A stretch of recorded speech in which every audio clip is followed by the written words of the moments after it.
Welcome everybody to the seasonal diet, eating what our ancestors ate when they ate it, like we were evolved to do. Announcing our second seasonal diet calendar.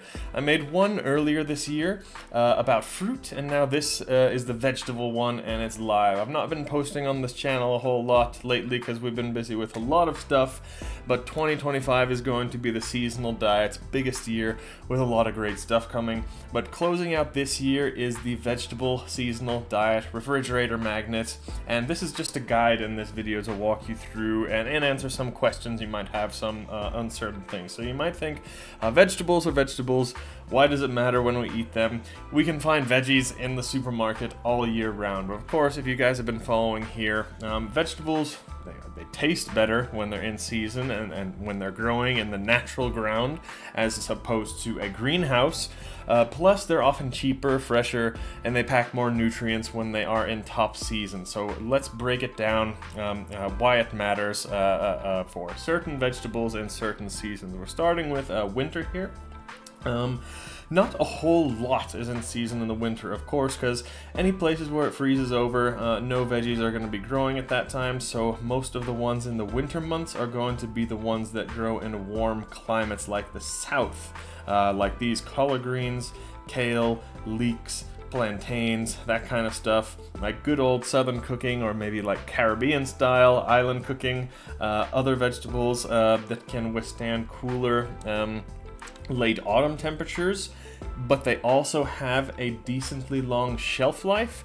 Think things like cabbage, carrots, kale, squash, acorn squash, butternut squash, those kinds of things. Those are maybe harvested in the late fall, but they have a good shelf life, so they can be stored and they're still fresh until January, even February sometimes. Moving on to the spring, the soil starts warming up, and then we get a whole new lineup of the first fresh vegetables after the winter, but you're not going to find the big hardy ones that take a long time to grow, of course. So it's going to be the much quicker growing things like the leafy greens, spinach, arugula, even asparagus and peas. They grow pretty early in the spring, so it's a great time for salads right now. Eat lots of greens in the early spring. Also, some of the eastern veggies we have listed here as well, because they're actually getting quite warm already in a lot of those Asian countries by this time. Also South America, you can see some of these bok choy, bamboo, cilantro, tatsoi, artichoke, and slowly as we get into the late spring, we're talking April, May, you may see beets, rhodiola, tomatoes, cucumbers, zucchini, onions, and other larger veggies like that once they've had a few months to grow after the winter frost. Then we get to the summer. This is vegetable paradise. Look at how big the list here is in the summer months. The summer veggies are all about those bright plants that do well in the sun, that do well in the heat. You've got the tomatoes, cucumbers, zucchini, bell peppers, corn coming in full swing, sweet corn coming in full swing from June until August. Green beans, summer squash even a bit early, and some eggplants that are starting to hit their peak in the mid to late summer.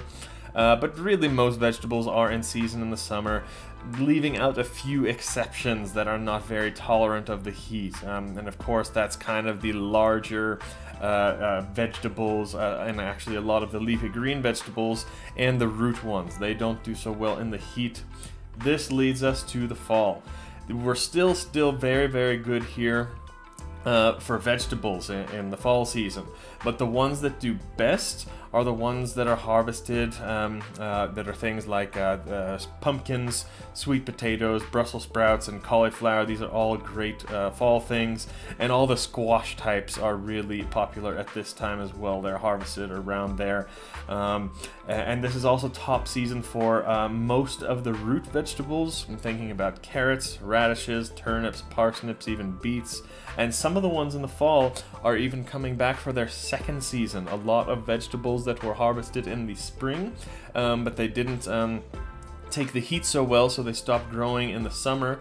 We wait until the fall to harvest them again. Even beets, radishes, onions, even some of the leafy greens that were in season in the early spring, they're making their return, their second season go around in the fall. So what's really interesting is how all the different growing environments affect this. As always, we can't say all these things are in season. This is just a basic guideline, this calendar, because different environments are going to grow different things at different times. This is just general guidelines. You really have to check your local areas to find the freshest stuff. For example, root vegetables like carrots and beets grow underground, so they can handle cooler temperatures and even frost in some places, but not in others, depending on the temperature at that place. Leafy greens like spinach and lettuce, they prefer cooler weather, and they stop growing. They flower, but they stop growing if it gets too hot. This is going to be all dependent. If you're in the really hot south, they might not grow in the summer, but if you're in the northern states, you might get some good leafy greens the whole summer. Meanwhile, summer crops, traditionally like the tomatoes, the zucchini, they love the heat, but they need a lot of watering, so they're maybe going to grow super well in the south where it's a bit rainy, but they're not going to grow in places like California very well, because they're not so much rain there. So the weather is everything when it comes to what's in season. That's why eating seasonally just makes sense. It aligns with the natural rhythms and climates of the earth.